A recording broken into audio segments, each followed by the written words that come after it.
우리 역대하 5장입니다. 자, 하나님의 전이 다 완수가 됐습니다. 그럼 다 완수가 돼도 그 안에 있는 것들이 이제 차고 넘쳐야지 되니까, 채워져야지 되니까 그 안에 있는 성전에 꼭 필요한 기구들이 다 정리됐습니다. 그래서 안에 들어가서 금촛대도 놓아지고 또 떡상도 놓아지고 향단도 다 놓아졌습니다. 그런데 가장 중요한 것이 있었거든요. 이것이 뭐냐면 언약궤입니다. 언약궤가 말씀이기 때문에 이 하나님의 말씀, 언약궤, 쉬운 자, 용서가 넘치는 곳, 은혜가 넘치는 곳, 이 언약궤가 들어가서 앉아야지 되는데, 언약궤가 들어갈 곳은 지성소입니다. 지성소를 여기서는 뭐냐면 내소라고도 그렇게 기록을 했는데요. 그래서 이 언약궤가 들어가는 장면이 오늘 5장에 기록되어 있습니다. 이 언약궤는 어디 있었냐면요, 기브온 산당에 있지 않고 거기서 어디로 옮겨왔죠? 다윗이 텐트를 쳤던 시온이라고 말하는 다윗성, 오늘 여기서 보니까 2절에 기록이 되어 있습니다. 여호와의 언약궤를 다윗성 시온에서 메어 올리고자 하여 이스라엘 장로들과 모든 지파의 두목 곧 이스라엘 자손의 족장들을 다 예루살렘으로 소집하니 세 가지 단어가 여기서 나왔습니다. 다윗성, 시온, 예루살렘. 그 예루살렘은 전체를 다 이야기를 할 때 이 부분에 대해서 이게 부분적으로 이야기해요. 그러니까 시온, 그러면은 시온은 이스라엘 전체를 대표하는 말로도 쓰이기를 합니다. 다윗성. 그리고 또 다른 말로도 나오는데 이스라엘의 전체뿐만 아니라 나중에는 시온산 그래가지고 계시록 같은 데서는 이 하늘의 도성을 이야기를 해주는 부분이 나옵니다.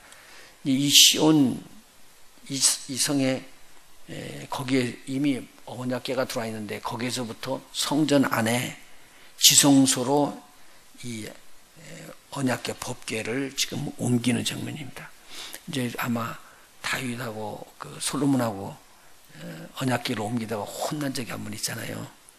그러니까 이제 어떻게 언약궤가 옮겨지는 걸 알지요.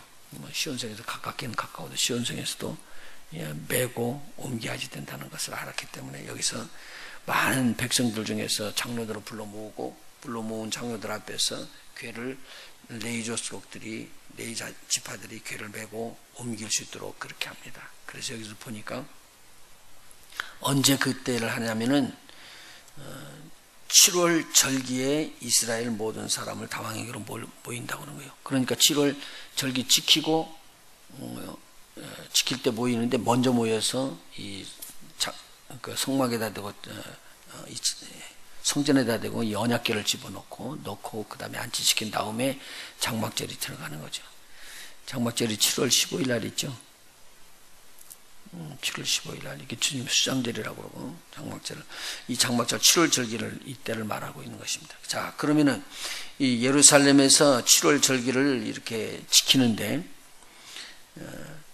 지키기 위해서 수많은 사람들이 모여가지고 아주 대단히 엄청난 이 지금 낙성식을 하게 되는 것이죠.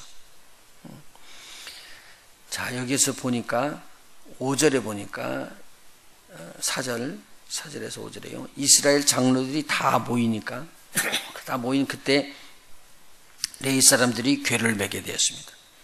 그리고 궤와 회막과 장막 안에 모든 거룩한 기구를 메고 올라가서 제사장 레위 사람들이 그것을 메고 올라갔다, 그렇게 이야기합니다. 그리고는 이 솔로몬의 성전에다 대고 안치합니다. 그리고요, 이제 번제단이 적지 않지 엄청 크죠, 이제는요. 그래서 여기에다 대고 이제 제사를 지내는 제물을 잡는데요.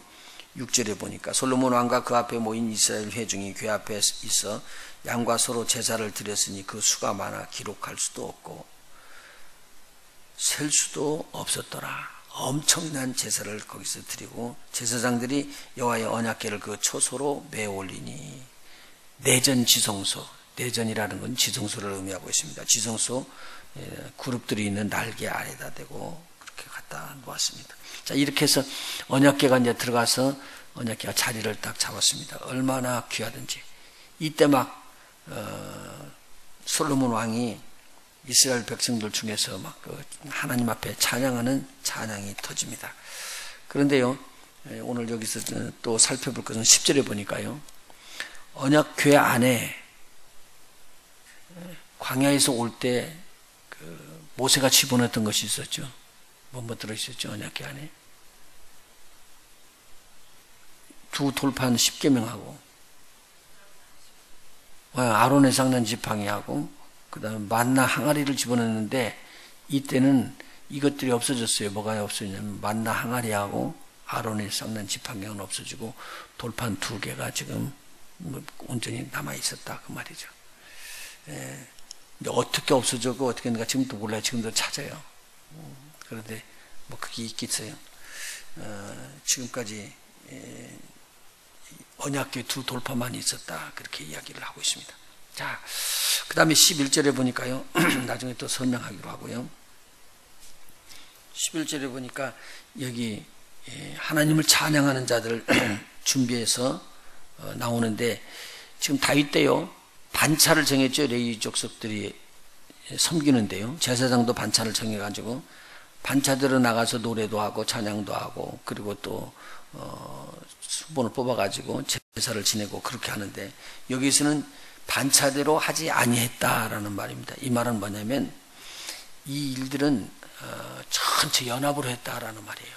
근데 막 전부 다 모여가지고 보니까 이게 반차대로 하지 아니하고 스스로 정결케 하고 성소에 있다가 이제 나와가지고 제사를 지내는 일들을 합니다.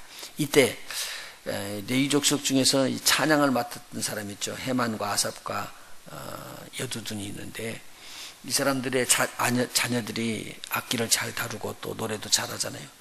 그 자녀들 그리고 형제들에게 다 세마포 옷을 입혔습니다. 이것은 지금 말하면 성가대 가운 입는 것처럼 입고 나팔 부는 자가 120인을 세웠습니다.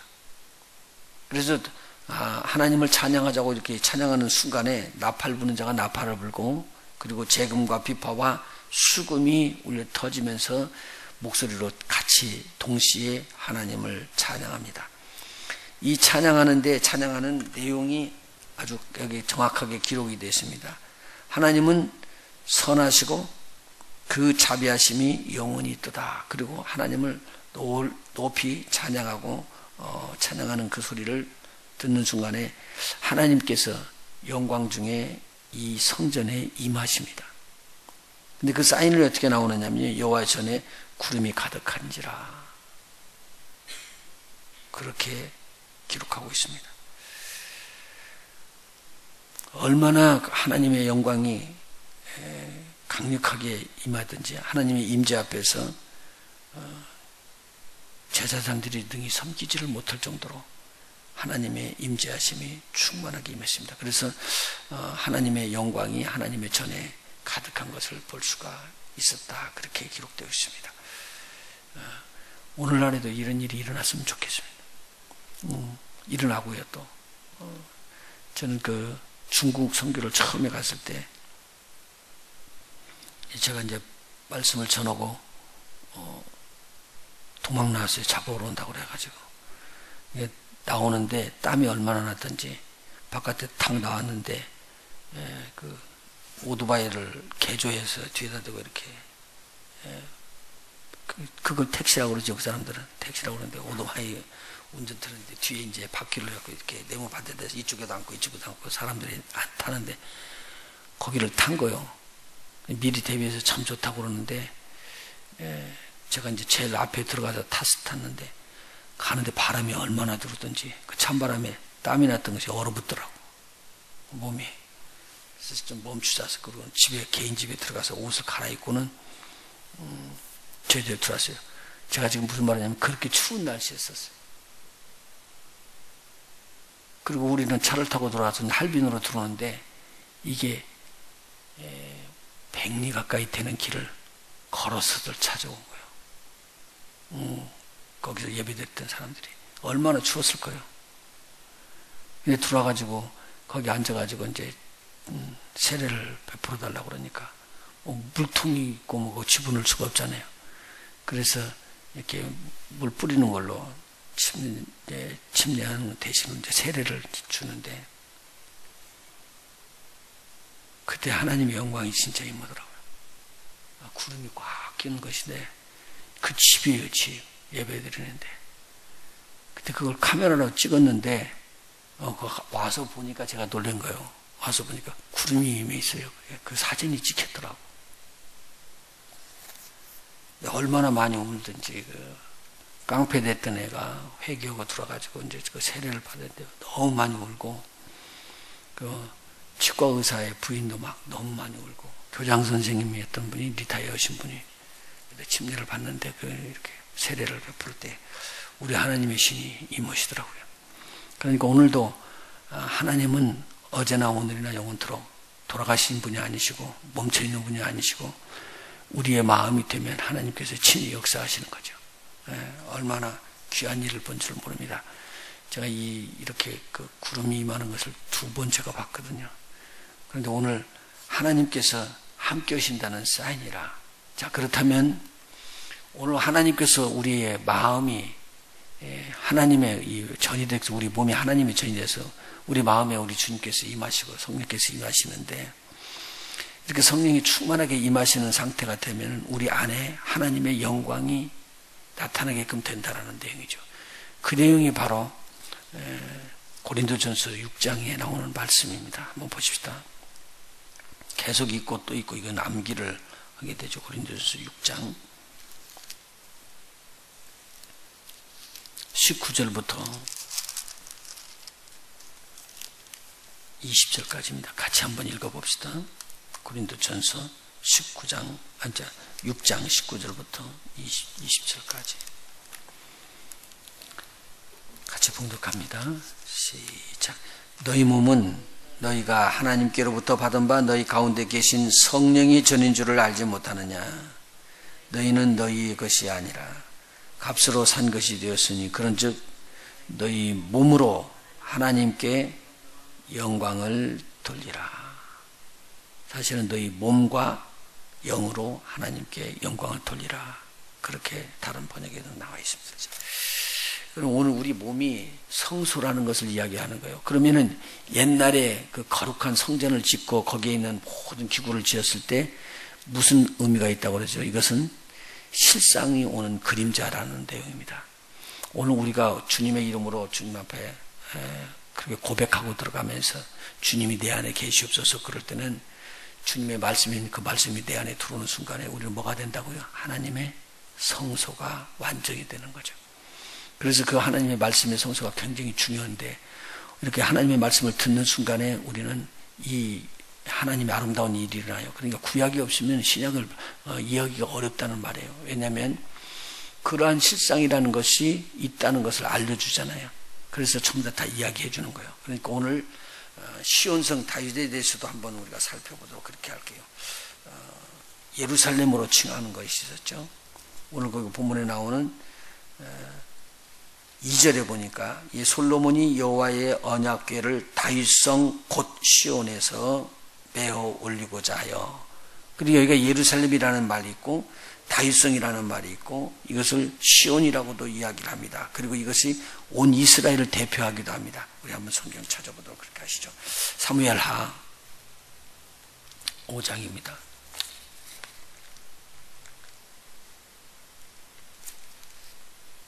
사무엘하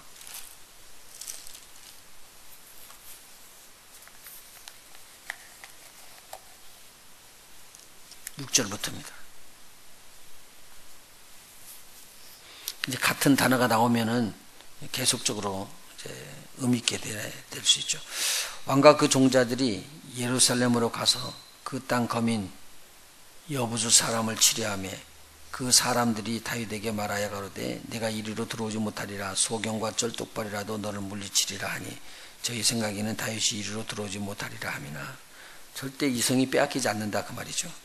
다윗이 시온 산성을 빼앗았으니 이는 다윗성이라. 자, 예루살렘에 뭐가 있다는 거죠? 시온 산성이 있고 이것이 바로 다윗성이 된 거죠. 그래서 이름을 그렇게 명령했습니다. 그래서 여기서 나오는 단어를 보면은 시온산, 다윗, 예루살렘 같은 의미로 포함됐습니다. 예루살렘이라는 뜻이죠. 우리 열왕기하 한번 찾아봅니다. 열왕기하 19장.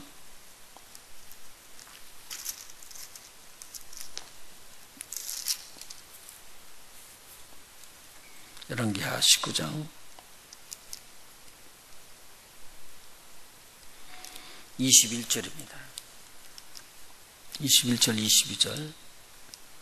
여호와께서 아수르 왕에게 대하여 이같이 말씀하시기를 처녀 딸 시온이 너를 멸시하며 너를 비웃었으며 딸 예루살렘이 너를 향하여 머리를 흔들었느니라. 내가 누구를 꾸짖었으며 회방하였느냐? 누구를 향하여 소리를 높였으며 눈을 높이 떴느냐? 이스라엘의 거룩한 자에게 그리하였도다. 지금 아수르 왕 사네립이 이스라엘을 와가지고는 막 멸시하는 말을 하고 하나님에 대해서 조롱하고 그러죠. 쟤들이 일시에 망해버리잖아요. 그때 지금 주시는 말씀입니다. 여호와께서 말씀해 주셨는데요. 여기서 시온, 예루살렘, 이스라엘을 같은 단어로 사용하지 않고 바꿔서 사용하고 있습니다. 이스라엘 기록하는 사람들이 뭐라고 쓰냐면요. 같은 단어를 안 써요. 아주 피하긴 피한다고. 이게 야곱 그렇게 했는데 그 다음에 또 야곱으로 나오지 않고 야곱 하시면 그 다음에는 이스라엘로 쓰기도 하고 이렇게 바꿔서 씁니다. 그러면 같은 야곱이고 이스라엘인데 이름이 이스라엘로 나중에 개명이 됐잖아요. 근데 이 이름을 이렇게 엇바꿔서 쓰지 야곱 쓰고 야곱 쓰고 야곱 쓰고 이렇게 안 쓰더라고 말이죠. 예. 근데 여기서 보니까 예루살렘에 대한 것도 각각 다르게 말을 쓰네요. 뭐라고 써있죠? 시온, 예루살렘, 이스라엘 이렇게 다시 이렇게 반복해서 쓰지 않냐고 나누어서 쓰는 것을 볼 수가 있습니다. 이제 더 중요한 것은 뭐냐면 이것이 예루살렘 그게 그냥 거기서만 머무는 게 아니라 예루살렘이 이 땅의 성인데 이 땅의 성이 없어지고 새롭게 임하는 예루살렘 성, 그 새 예루살렘이라는 단어가 나오는 거예요. 이것이 우리에게 굉장히 큰 의미가 있죠. 자, 시편 2편 한번 보십시다.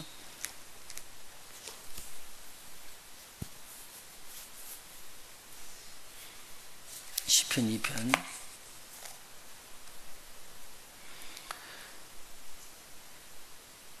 1절부터 쭉 한번 읽어볼게요. 어찌하여 열방이 분노하며 민족들이 허사를 경영하는 곳 세상의 군왕들이 나서며 관원들이 서로 꾀하여 여호와와 그 기름 받은 자를 대적하며 우리가 그 맨 것을 끊고 결박을 벗어버리자 하도다. 하늘에 계신 자가 웃으시며 주께서 저희를 비우시리라. 누가 웃으시냐면요. 하늘에 계신 분이 비우시신다 그 말입니다. 그때 분을 바라며 진노하사 저희를 놀래어 이르시기를 내가 나의 왕을 내 거룩한 산 시온에 세웠다 하시리로다. 이 지금 내용이 다윗을 세운다는 말일까요? 시온성의 예루살렘이라고 말하는 건데 거룩한 산 시온에 세웠다. 누구를 지금 세웠다고 말하는 건 볼까요? 다윗을 세웠다는 말이 아니죠. 예수님에 대한 예표입니다. 7절에 보니까요. 내가 영을 전하노라 여호와께서 내게 이르시되 너는 내 아들이라 오늘날 내가 너를 낳았도다. 내게 구하라. 내가 열방을 유업으로 주리니 내 소유가 땅끝까지 이르리로다. 내가 철장으로 저희를 깨뜨리며 질그릇같이 부수리로다 하시도다. 예수님에 대한 예표가 나왔습니다. 자, 10절이요. 그런즉 군왕들아 너희는 지혜를 얻으며 세상의 관원들아 교훈을 받을지어다. 여호와를 경외함으로 섬기고 떨며 즐거워할지어다. 그 아들에게 입을 맞추라. 하나님 아버지의 아들이 지금 여기서 나온 것입니다.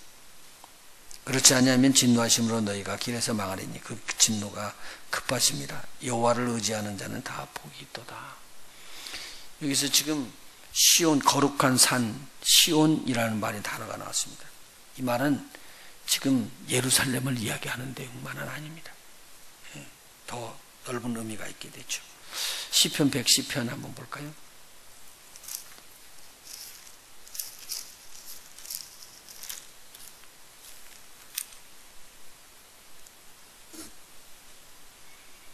여기서 보니까 이런 말이 나오네요. 시편 110편이요. 이거 다윗이 나중에 고백하신 시인데요. 다윗이 영안이 열려서 하늘을 본 겁니다. 여호와께서 내 주에게 말씀하시기를 내가 내 원수로 네 발등상 되게 하기까지 너의 발등상이니 너는 내 우편에 앉으라 하셨도다. 예수님 우편에 앉히시는 거예요. 하나님께서요. 2절이요. 여호와께서 시온에서부터 주의 권능의 호를 내어 보내시리니 주는 원수 중에서 다스리시옵소서. 그럼 여호와께서 지금 이 땅에 있는 게 아니죠. 하늘 보좌죠. 하늘 보좌에서부터 내보내는데 거기를 뭐라고 말하냐면 시온이라고 이야기를 해버렸습니다. 그럼 이 땅이 아니고 그 하늘나라에서 내려보내는 시온이라는 뜻을 이야기했고 이 하늘나라를 이야기한다는 말이죠. 자, 그래서 히브리서 한번 보십시다. 보니까요 이상한 말이 나와요. 히브리서 12장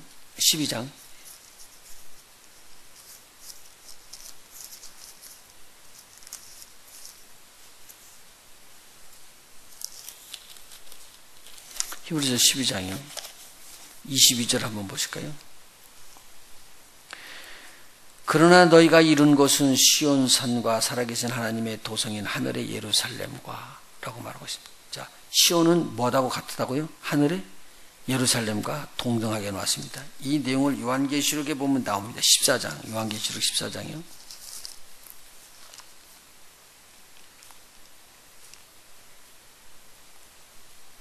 14장이죠. 지금 하늘에서 보는 거예요. 이 땅에서 보는 게 아니라 하늘에 있는 것을 보는 거예요. 또 내가 보니 보라 어린 양이 시온산에 섰고 그와 함께 14만 4천이 섰는데 하나님의 인침을 받은 천사들이 인침을 받았던 자들이 여기 섰다 그 말입니다. 이것은 이 땅을 말하는 게 아닙니다. 예루살렘을 말하는 게 아니고요. 시온산 하늘을 이야기하고 있습니다. 그 이마에 어린 양의 이름과 그 아버지의 이름을 쓴 것이 있도다. 내가 하늘에서 나는 소리를 들으니 이게 하늘이에요. 이것을 시온을 그러면 뭐로 이야기하느냐? 하늘을 이야기해주고 있구나라는 것을 우리가 볼 수 있습니다. 그럼 이것이 당장 신약 때에서만 일어난 게 아니라 어느 때부터서 연결되어 온 거예요. 옛날부터 하나님께서 미리 말씀해 주셨던 거예요. 이 성을 바라본 것이 누구냐? 아브라함이잖아요. 그러니까 이 기록되기 전부터 하나님께서는 그리 끌어가기를 원했어요. 그러니 아브라함이 처음에 하나님 따라올 때 인간의 생각을 갖고 있었으니까 이것이 하나님께서 실천하기가 얼마나 힘들었겠어요. 우리가 하나님의 말씀 자꾸 들으면은요, 나중에는 하나님께서는 이 땅의 것을 제거하고 하나님의 것을 이렇게 끌어올리거든요. 이거 굉장히 귀한 말씀이라고, 이 말씀이요. 그런데 이렇게 올라갈 때 나중에 어렵다고 그래서 다 떠나버리죠. 제자들까지도 떠나가겠냐고 예수님께서 물으니까 생명의 말씀이 주께 있사오니 우리가 어디로 가리까 그렇게 이야기한다고요. 그러니까 하나님의 말씀을 들으면 들을수록 우리는 이 땅에 있는 것이나 세상 것이 자꾸 없어지게 돼 있는 거예요. 그리고는 하나님으로부터 초점을 맞추고 하나님을 향해서 달려가는 것이죠. 그것이 지금만 써준 게 아니라 우리가 지금만 깨달은 게 아니라 옛날에 있었던 믿음의 조상들도 이걸 봤다는 거예요. 그러니까 아브라함도 봤고 다윗도 봤고, 그래서 우리가 볼 때는 옛날 과거로 생각하지만 우리 하나님께서 보시는 것은 동시에 보시는 거예요. 이게 지금하고 똑같이 이것을 우리가 기억을 해야지 되는 거예요. 그리고 오늘도 사는 것이 있었는데 우리의 삶에 우리 하나님 앞에 붙잡힌 바 되고 멀리를 볼 수 있는 그런 눈이 계시가 우리에게 들어왔으면 좋겠다. 오늘 하루도 주께서 인도하시는 대로 여러분 발걸음 떼는 대로 평강을 심으시는 빛의 사람들 되시길 예수 이름으로 축원해 드립니다.